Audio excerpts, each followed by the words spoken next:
इस स्कूल को रूटीन आज 14 साल से नहीं है। मैं जितने दिन से हूँ 10 साल से इस स्कूल को रूटीन ही नहीं है। ये बीच की जगह है, एक्स्ट्रा मेज लगाया गया है। ये है मजबूरी, ये है समस्या बिहार के सरकारी स्कूलों का, जैसे कि आप देख सकते हैं। बच्चे को पता नहीं कि क्या लेकर के आएंगे, तो पढ़ेंगे क्या, इनको होमवर्क में क्या। 6 बैठते हैं।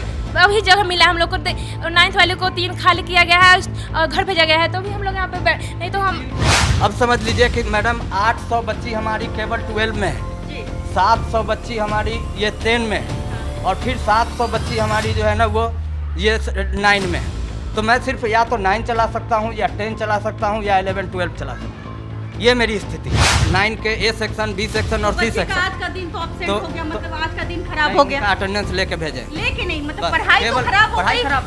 पढ़ाई तो रोज खराब होती है। पढ़ाई तो गोबर हो गई, गोबर एकदम। पढ़ाई नहीं होता है। समझ में आता है? नहीं मैम, हेल कर जाओगी। इतना सारा हल्ला होता है, कुछ भी समझ। कल जो है ना 84 बच्चे इसमें थे। 84 बच्चों को मैंने इसमें क्लास में डाल के रखा था। अच्छा। और इसके बाद बाहर करीब हमारे 30 बच्चे बाहर थे। इसी तरह सारे क्लास से हो रहे हैं। होनी क्या चाहिए। आप लोगों ने लिखित दिया कभी? कई बार, 100 बार। अपने काले करतूत को छुपाने के लिए कहीं ना कहीं यहाँ के शिक्षा पदाधिकारी ने वो काम किया। आइए हम इन लोगों से भी कुछ बातें करें। सर, कैसी परेशानियाँ होती है आप लोगों को? मैडम ये हमारे यहाँ 140 का वो है, क्लास है। मतलब एक और रूम में 140 बच्ची होनी क्या चाहिए। आप लोगों ने लिखित दिया कभी? कई बार, 100 बार। किसको दिया? ऑफिस से जाता है, डीओ ऑफिस को। DO लेकिन ऑफिस को हाँ, दिया? बिल्कुल जाता है। अच्छा। उनको पता है कि मेरे यहाँ 2200 इनरोल्ड बच्चे हैं। 2200 बच्चे पर है। 2200 और बच्चे कैपेसिटी हैं। कितने बच्चे की है? और यहाँ पर 600 बच्चे होने चाहिए। मात्र तो 600 बच्चे होने चाहिए। हमारे यहाँ जब भी कभी एग्जाम हुआ है तो 600 बच्चे से ज़्यादा का एग्जाम नहीं हुआ।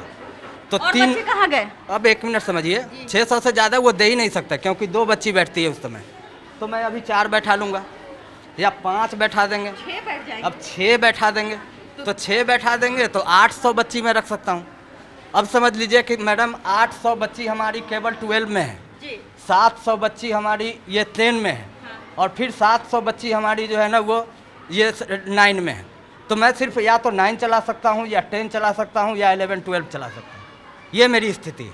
और टीचर भी कम है सुनने टीचर में। मात्र 16 हैं अभी रनिंग में। 2200 पे 16 टीचर। हाँ, कुछ स्टडी लीव पे हैं या कुछ ऐसे करके। 75% के सर से वो डर गए हैं पूरा।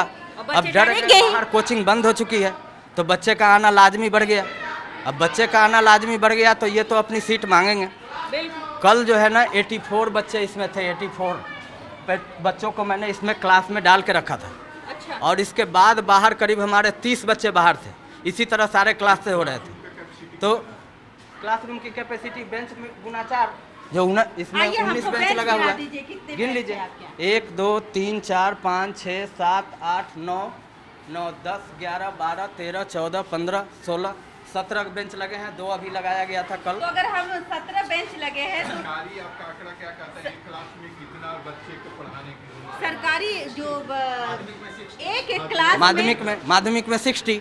सरकारी हो या प्राइवेट स्कूल में सीट की कैपेसिटी होना चाहिए। इसमें कितने बच्चों की कैपेसिटी जो सरकारी आकलन में है कितना होना चाहिए?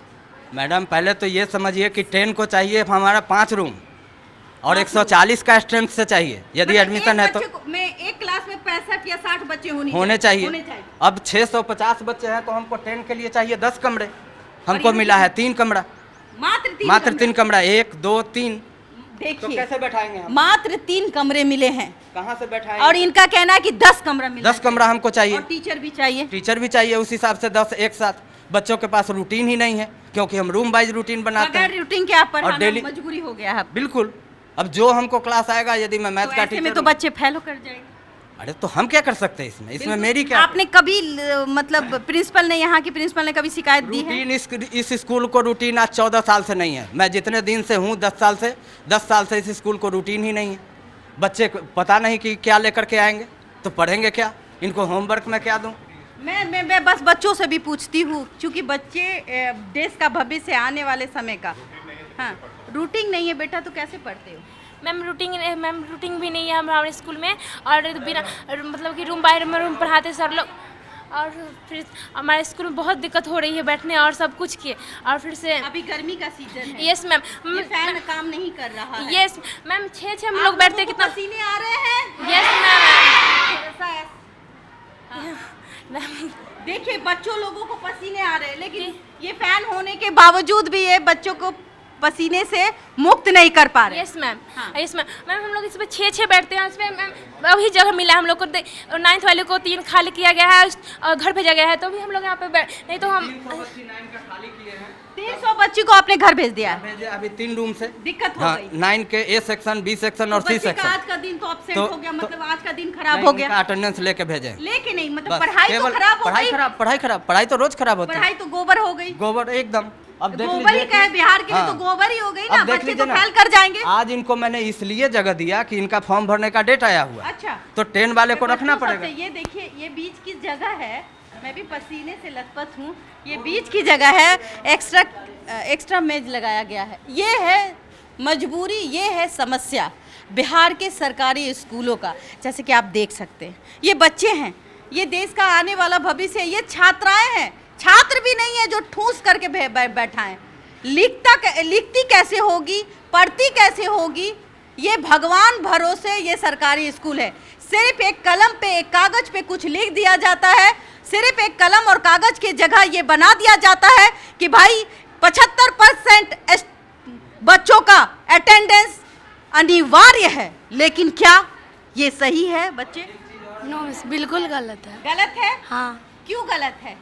क्योंकि जगह है यहाँ, जगह थोड़ा भी नहीं बनता है बैठने में, जबरदस्ती कैसे कैसे बैठ जाते हैं। अटेंडेंस 75% होना चाहिए। हाँ। राइट, लेकिन जगह है, नहीं है। जगह है। नहीं मैम, कैसा लगता है यहाँ आके पढ़ने में? कुछ पढ़ाई ही नहीं होता है, इतना सारा मतलब आके बच्चा। टाइम पास होता है। यस मैम, पहले कोचिंग करती थी तो कुछ समझ में आता था। Yes ma'am. बताइए, यहाँ से अगर बच्चे नहीं पढ़ते थे मान लेते हैं, लेकिन कोचिंग करते थे, कोचिंग के सहारे कुछ तो ज्ञान होता होगा। यस मैम, अब तो वो भी खत्म हो गया है। यस मैम, हाँ? हो गया है, कुछ पढ़ाई ही नहीं होता है। समझ में आता है? नहीं मैम, फेल कर जाओगी? इतना सारा हल्ला होता है, कुछ भी समझ में। डर लगता है यस मैम, कि पढ़ नहीं रहे हैं लेकिन स्कूल जा यस रहे हैं। मैम। बच्चे हैं, देखिए क्या हो रहा है। कितने साल की हो आप? 16 साल के हैं। फिर शादी हो गई? यस, किसने करा दिया शादी? मम्मी पापा ने। कितने साल हो गए शादी को? 16, अभी 6 महीना हुआ है। बताइए। कुछ अजीबो गरीब दृश्य दिखने को मिल जाता है। जिस उम्र में बच्चे पढ़ने चाहिए उस उम्र में बच्चियों की शादी होती है। 16 साल की उम्र है, सरकारी स्कूल में बाकायदा ये अपने भविष्य की और पढ़ाई कर रहे हैं, लेकिन ये पढ़ रही है। कोई बात नहीं, बच्चे दिक्कत होती है पढ़ने में। जी मैम, टीचर नहीं है, टीचर नहीं है, कोचिंग भी समझ अपने नहीं पढ़ाई आता। हो रहा है। नहीं मैम, क्या लगता है कि पढ़ना चाहिए आपको? हमको पढ़ने का बहुत मन है, पर क्या पढ़ाई बनना चाहती हैं? बनना तो बहुत बड़ा है, पुलिस ऑफिसर।